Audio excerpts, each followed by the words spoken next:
Bom dia, bom dia. Domingo de eleição, né? Espero que eu já tenha votado, vote em alguém que a sua consciência esteja tranquila e que Deus nos abençoe nessa nova jornada com o novo gestor a partir do ano que vem, né? Ontem nós tivemos um encontro muito gostoso, muito agradável, poxa vida, eu saí daqui com o coração, ao mesmo tempo, apertado pelo que eu ouvi, depois eu falo para vocês, mas ao mesmo tempo, também com o coração assim, explodindo de esperança, né? Nós tivemos aqui, estiveram presentes eu, né, como psicólogo, mas também a Roberta Smith, que faz parte também aqui, a nova voluntária da VID, fez o último ID conosco. Esteve presente também o Germino, que deu ali as suas considerações iniciais sobre o tema, né, prevenção ao suicídio. E teve também a Daniele, né, que é a esposa do Germino, também psicóloga. Então nós temos aqui, vamos ter na verdade 5 psicólogos, temos 4 atualmente, vai chegar mais um, vai formar um no final do ano, né, Andréa? Acho que é o teu sobrinho, né, o Sami, não é isso? E até mandei a mensagem para ele, para ver se ele podia estar presente, mas eu acho que ele não conseguiu visualizar. E também aí tem o Leonai, tem o Felipe, meu filho, tem a Anne, olha só, tudo isso de psicólogo aí, que a gente vai ter uma equipe muito boa aí para servir as pessoas, servir a nossa comunidade, né? E graças a Deus por isso, muito bom. Eu queria que você abrisse sua Bíblia, esqueci minha Bíblia. Em 1 Coríntios, capítulo 12, isso aqui não é minha marmita não, tá? Isso aqui é uma dinâmica que eu vou fazer com vocês depois. Nós tivemos aí uma trajetória, né, sobre graça, foram 5 mensagens, 5 conversas sobre graça. Semana que vem eu vou dar início a um novo tema da VID, que é felicidade. Espero que vocês também acompanhem, não só aqui presencialmente, mas também nas nossas redes sociais. E hoje eu me propus a falar sobre a visão, a missão e o propósito da VID. Eu não sei se você lembra da visão, porque nós sempre damos destaque à missão da VID. A visão da VID qual seria? Ser uma igreja simples, bíblica, contemporânea e focada em Jesus. Você sabia disso? Esta é a nossa visão. A nossa missão qual é? A nossa missão é mais fácil, você deve saber. Levar pessoas a um relacionamento permanente com Jesus. E o nosso propósito? Vocês sabem o nosso propósito? Não sabe? Vou lembrar o nosso propósito para vocês. Amar a Deus, amar as pessoas, servir a Deus e servir as pessoas. Eu acredito que dentro tanto da visão, da missão e do propósito da VID, esses 3 pontos, eu acredito que são inegociáveis. Não dá para negociar Jesus. Dá para negociar? Não. Dá para negociar o nosso propósito, amar a Deus e as pessoas? Também não dá para negociar isso. Dá para negociar, dá para deixar de ser uma igreja simples, porque nós não queremos ser uma igreja cheia de atividades? Dá para negociar isso? Também não dá para negociar. Dá para negociar uma igreja bíblica? Dá. Podemos abrir mão disso? Não podemos abrir mão disso, né? Podemos deixar de ser focado em Jesus? Jamais não podemos deixar de ser focado em Jesus. E a nossa missão, levar pessoas a um relacionamento permanente com Jesus. Então assim, são 3 pontos muito importantes que nós não negociamos. Inclusive, num pequeno grupo que eu participei, onde o Tiago Mates estava presente no grupo de pastores, no pequeno grupo, ele disse assim, que eu achei muito interessante: somos casados com a visão e a missão da rede e namoramos as estratégias. Olha só que interessante. As estratégias dá para mudar? Nós conseguimos mudar as estratégias? Podemos algum tempo rever as estratégias, rever alguns pontos que de repente, podemos inserir outros setores de repente, para atender a missão e a visão da VID, daria para fazer isso, mas não dá para negociar a visão e a missão da VID.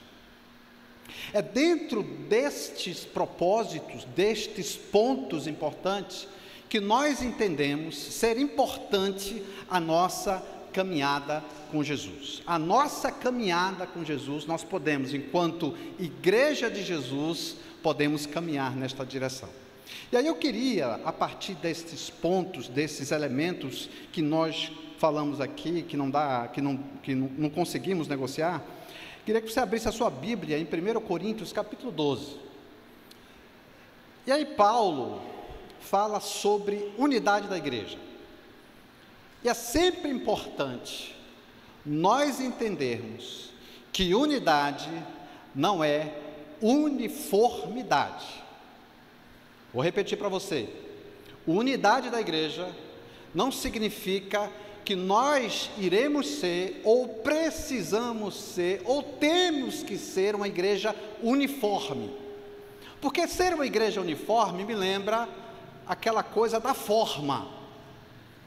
E a forma é como se fosse assim, ó.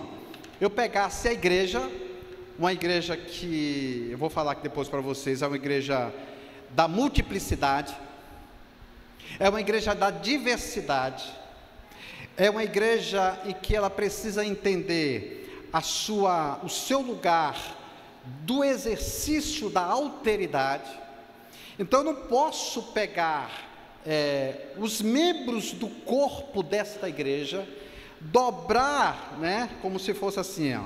Nós temos aqui a forma, esta é a forma, digamos assim, da vida, um exemplo, né? E aí eu vou colocando os membros dentro desta forma e fecho a caixinha. Nós não podemos entender, vou repetir, unidade não é uniformidade. Unidade não é isso aqui. Porque se você, novamente, pegar este papel e abrir esse papel, o que é que você vai observar aqui? Um papel cheio de marcas. Não é isso? Nós não estamos aqui para criar marcas dolorosas na vida das pessoas. Nosso propósito não é esse. O propósito de Jesus não era este. O propósito de Jesus, inclusive, era se colocar no lugar de condenação que iria ser nosso. Este lugar de condenação deveria ser nosso.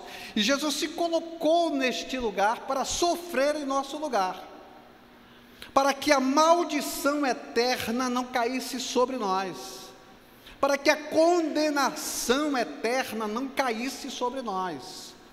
Então Deus entendeu que com os nossos próprios esforços e méritos, nós não iríamos conseguir sair deste caminho de condenação.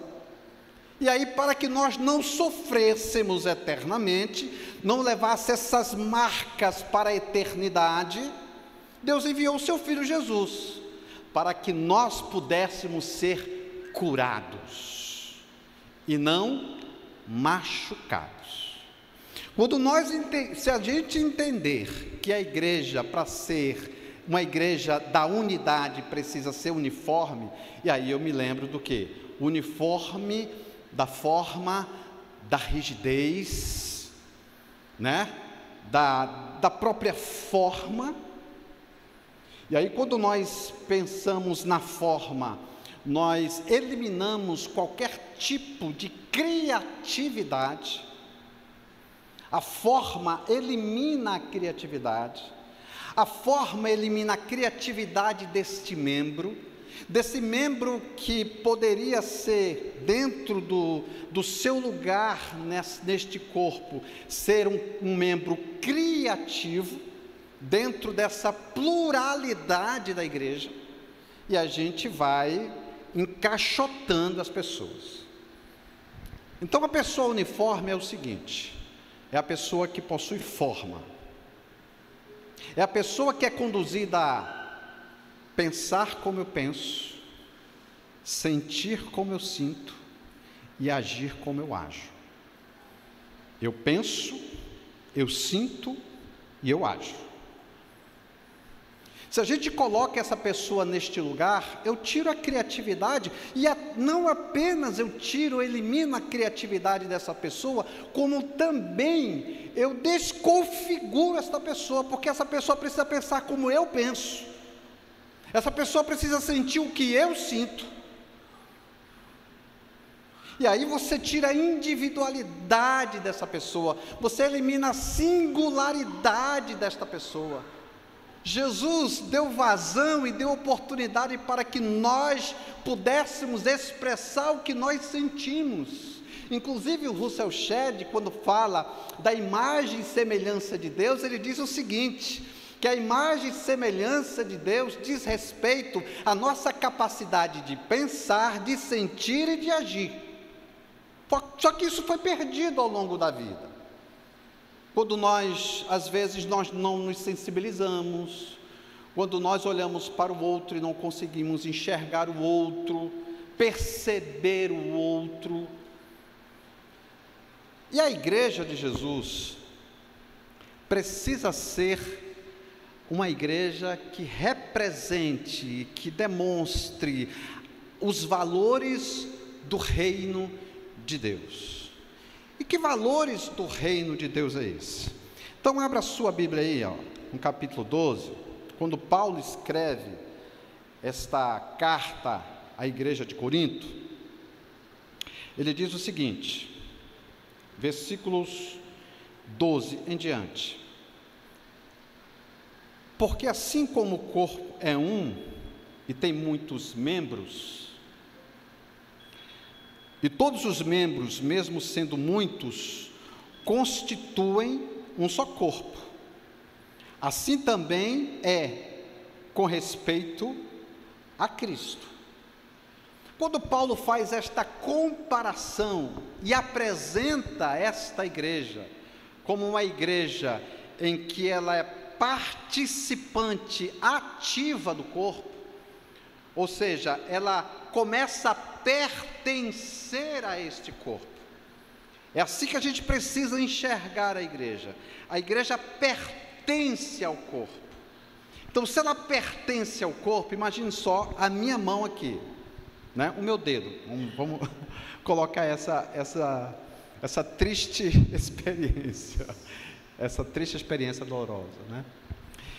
Por exemplo, eu rompi o tendão que faz esse movimento do dedo.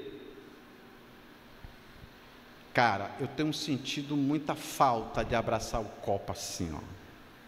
Inclusive, até o meu legal eu só faço com a direita, porque com a esquerda eu não consigo. É um legal assim que não é legal, né? Eu estava no carro uma vez, aí eu pedi passagem para o rapaz que vinha com outro carro atrás de mim. Aí ele me deu, na minha frente, aí ele me deu passagem, aí eu fui agradecer. Aí eu fiz, valeu, aí eu fiz assim com ele, ficou meio estranho. Então olha a importância deste membro. Então não existe corpo sem membro. Não existe membro sem corpo. Se eu cortar esse dedo aqui e jogar fora, eu vou sentir falta dele. O meu dedão do pé ele é muito importante, porque ele é o equilíbrio do meu corpo. Se eu perco o dedão do meu pé, eu perco o equilíbrio. Olha a importância desse corpo, desse membro. Então não existe membro sem um corpo, não existe corpo sem membro. Não existe igreja sem pessoas, e não existe pessoas sem igreja.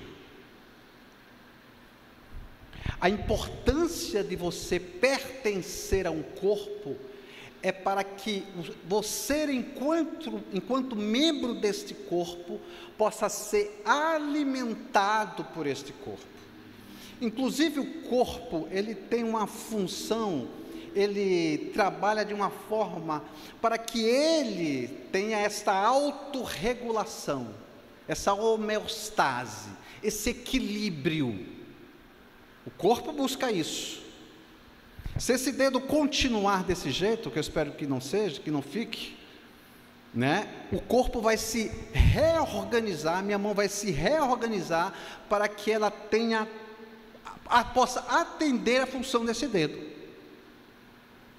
Então, quando nós pensamos, quando nós olhamos a igreja Vide, como nós enxergamos a igreja, como ela se autorregula, como ela busca o equilíbrio, como ela cuida dos seus membros, como você cuida das pessoas que estão aqui, ou como você se apresenta para cuidar do outro, ou como você abre espaço para ser cuidado pelo outro, porque esta é a relação saudável entre o membro e o corpo, entre o corpo e o membro. Então não existe igreja fora dessa perspectiva do corpo. Na verdade, não existe corpo. O corpo funciona a partir dos seus membros. E se os membros não participam ativamente para a saúde desse corpo, algum membro vai sobrecarregar, ou pode até adoecer, ou pode viver uma caminhada de muito difícil, de muito pesar, inclusive. Eu acredito que os adoecimentos religiosos, eles se dão em duas perspectivas, em duas direções. Primeiro, quando esta religiosidade, ela de fato adoece as pessoas. Quando essa religiosidade, ela não dá espaço para que a pessoa viva a sua integralidade, esse ser humano inteiro, completo, nós somos, certo? Numa perspectiva de quê? Física, né, biológica, psíquica, emocional, social e da espiritualidade. Assim como nós buscamos o equilíbrio, o corpo faz isso, nós precisamos buscar o equilíbrio da igreja.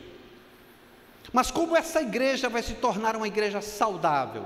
A partir do envolvimento ativo dos seus membros. E por isso que nós somos uma igreja simples. Nós somos uma igreja simples exatamente porque nós não queremos adoecer os nossos membros. Por isso que somos igreja simples. Não somos uma igreja complexa, porque nem nós daríamos conta de fazer a gestão desta igreja na sua complexidade. Ela é simples porque ela se torna mais fácil e leve. Por isso que nós somos uma igreja simples, bíblica, contemporânea e focada em Jesus. Não podemos perder de vista isso. Mas como nós pertencemos ao corpo que é de Cristo, nós temos algumas responsabilidades. E às vezes essa responsabilidade não é tão fácil. Então, como é que Jesus se apresenta ao mundo? Como Jesus se manifesta na vida das pessoas? Como Jesus é apresentado às pessoas? Como Jesus se corporifica na vida das pessoas? Ele se corporifica, ele se torna corpo ativo no mundo, através da igreja. Então não existe igreja sem o Cristo ressurreto, e Jesus não iria, o Cristo ressurreto, como é que ele poderia acionar ou ativar as suas ações no mundo sem a igreja? Como? Aí você vai dizer, mas Deus pode usar outras pessoas. Pode, mas o princípio bíblico, o princípio teológico, é que Deus age através da igreja. Se Deus não agir através da igreja, essa igreja deixa de ser uma igreja bíblica e uma igreja fora do Cristo. Então perceba só, Jesus corporifica em mim e em você. Fora disso, a igreja não está cumprindo o seu papel no mundo. Como é que as pessoas podem ser amadas e cuidadas? A partir da igreja. Como é que Jesus pode amar as pessoas? Através da igreja. Como é que Jesus pode cuidar das pessoas? Através da igreja. Então, a gente precisa parar com esse pensamento de dizer assim: Deus te abençoe. Como Deus vai te abençoar? Como Deus pode abençoar o mundo? O mundo de injustiça, o mundo de crueldade, o mundo de violência. Como é que Deus pode atuar na vida das pessoas? É através da igreja. Como é que os doentes podem ser curados? Como é que os doentes podem ser alimentados? Como é que os doentes podem ser tratados? Através da igreja. Então, também não podemos pensar que nós vamos resolver o problema do mundo. A Igreja Vida é uma igreja pequena e simples, mas nós queremos ser uma igreja que ame a Deus, que ame as pessoas, que ame a Deus a ponto de cuidar das pessoas e de levar essas pessoas a um relacionamento permanente com Jesus. Então, a missão da igreja, primeiramente, é entender que ela faz parte do corpo do Cristo ressurreto, que se corporifica, que se apresenta no mundo com a missão específica de cuidar e de amar as pessoas. E aí Paulo continua a sua exposição, os seus ensinamentos, dizendo no versículo 3 assim: pois em um só Espírito todos nós fomos batizados em um só corpo, quer judeus, quer gregos, quer escravos, quer livres. Imagina só naquela época, cara, como era difícil. Por exemplo, as pessoas criam em Jesus, mas não deixavam de ser judeus. As pessoas continuavam, depois com o tempo, essas pessoas começaram a apresentar os seus ensinamentos dentro da sinagoga, e João vai expulsar esta igreja. João diz no seu livro que essa igreja vai ser expulsa da sinagoga. E aí ela começa a se reorganizar. Então veja bem, quando um judeu cria na mensagem de Jesus, na proposta de Jesus, era beleza. Mas quando um gentio cria na mensagem de Jesus, aí o judeu cristão diz assim: cara, tu precisas guardar o sábado, tu precisas fazer a circuncisão. Imagina essa classe de novos convertidos. Será que tinha homens? Será que tinha?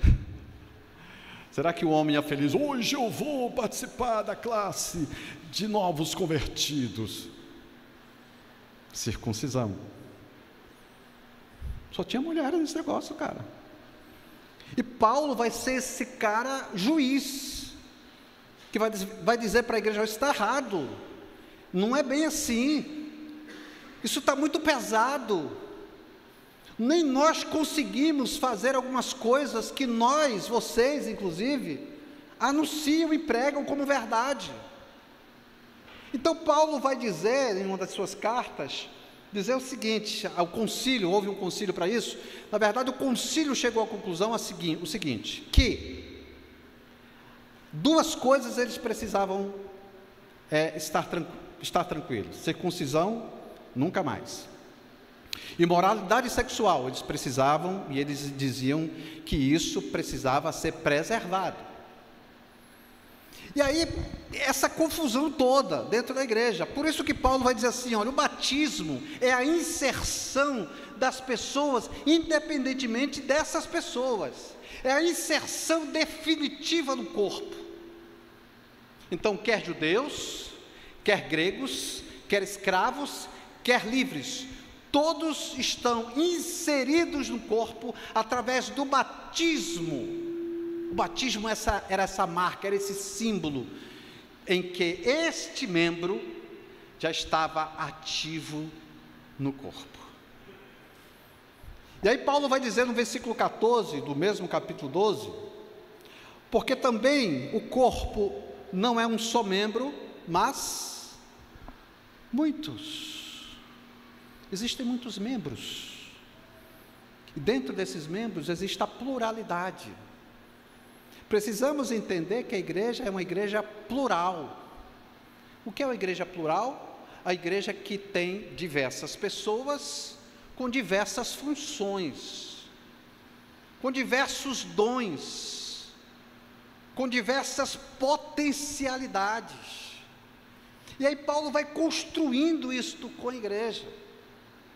Então, quando nós olharmos para a Vide, a gente precisa entender que a Vide é uma igreja plural, uma igreja diversa, melhor dizendo. E dentro dessa diversidade da igreja, a gente precisa se integrar definitivamente nesse corpo para que possamos servir uns aos outros. Porque esta mão serve a esta outra mão.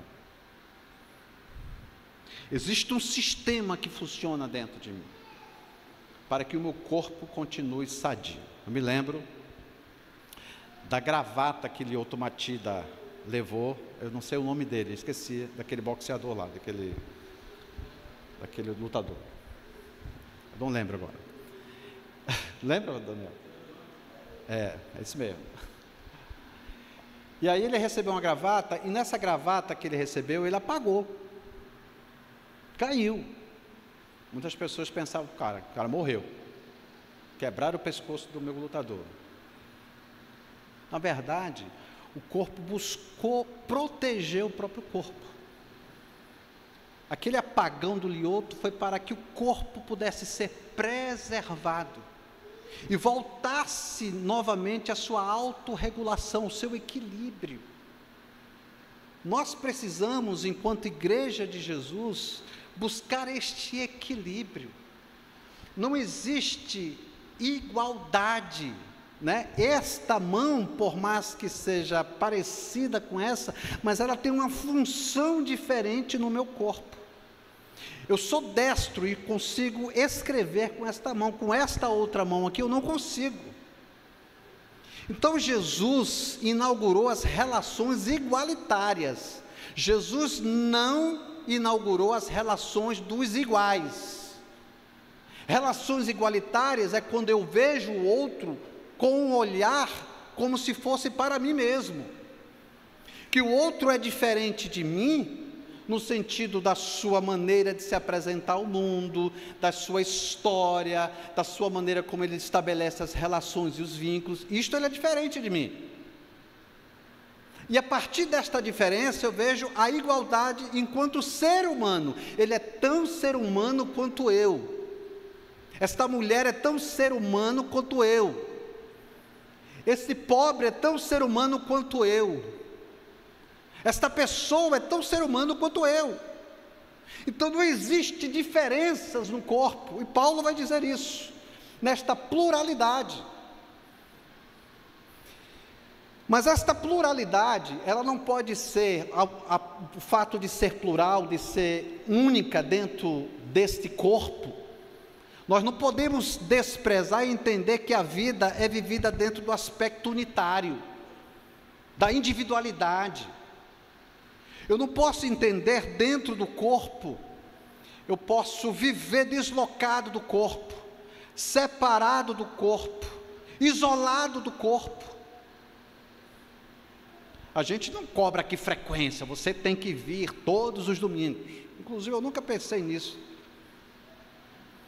Quando eu fui líder de outra igreja, as pessoas chegavam para mim e disseram, olha, Valmir, domingo que vem eu não vou estar presente aqui.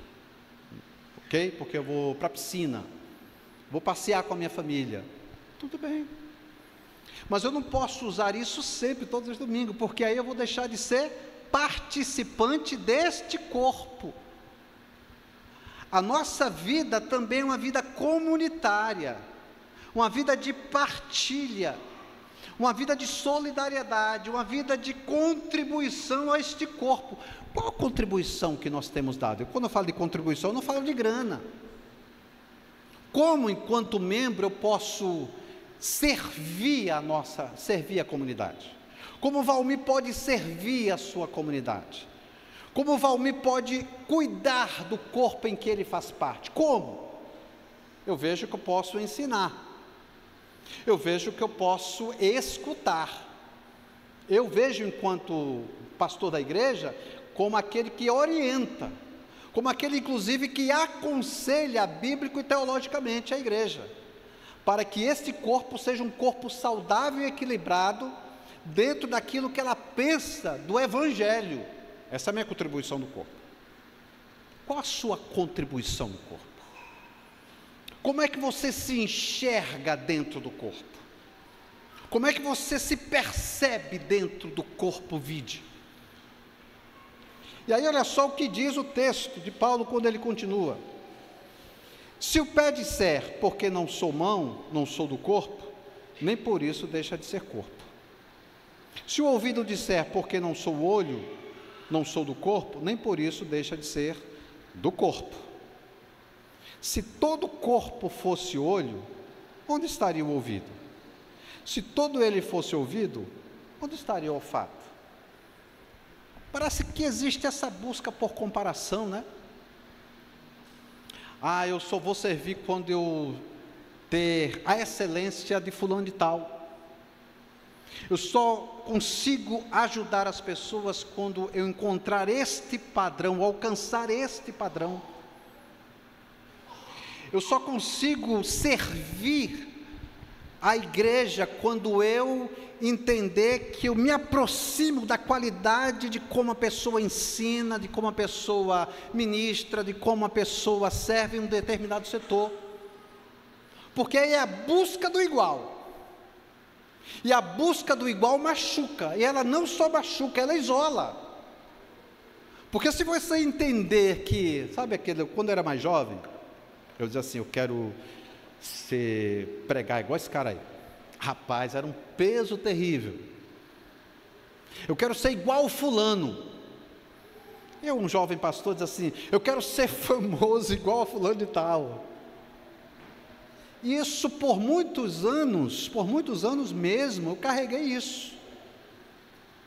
E buscava, e estudava, e cheguei até a pregar no espelho, né, gesticular tudo, para ser igual fulano de tal, porque eu entendia que eu só chegando ao nível de fulano de tal, eu poderia servir com excelência.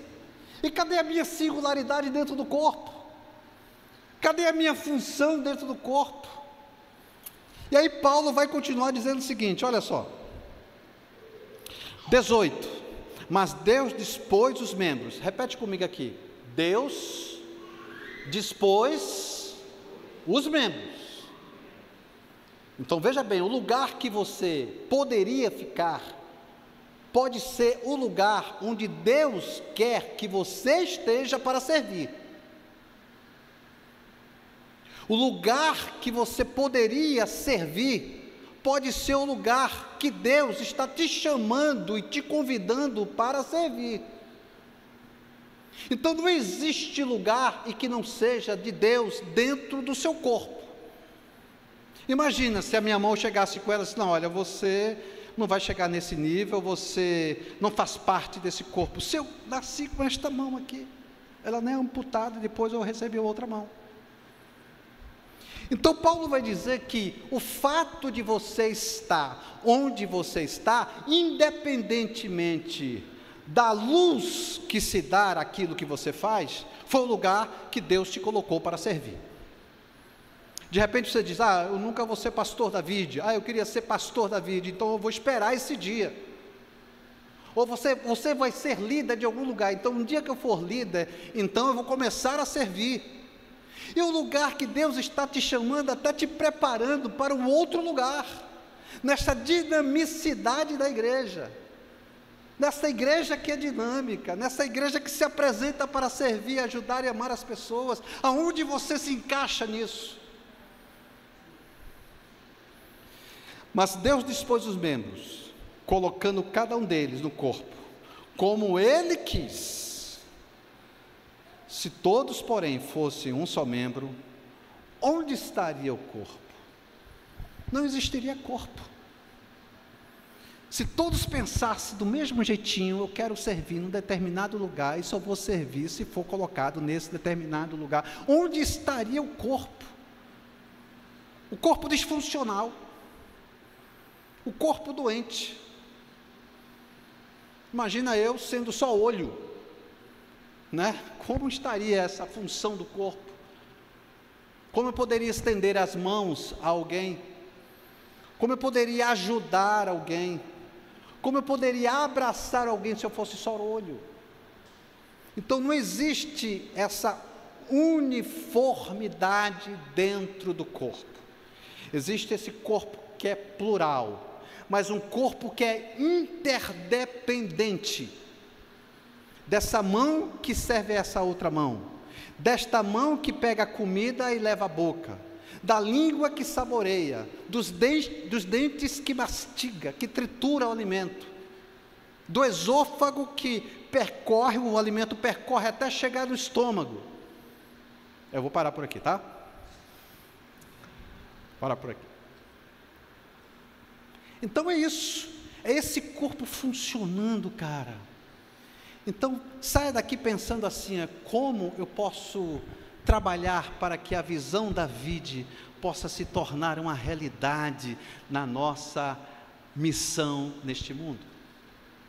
Como eu posso contribuir para levar pessoas ao conhecimento, a um relacionamento permanente com Jesus? Que contribuição eu posso oferecer?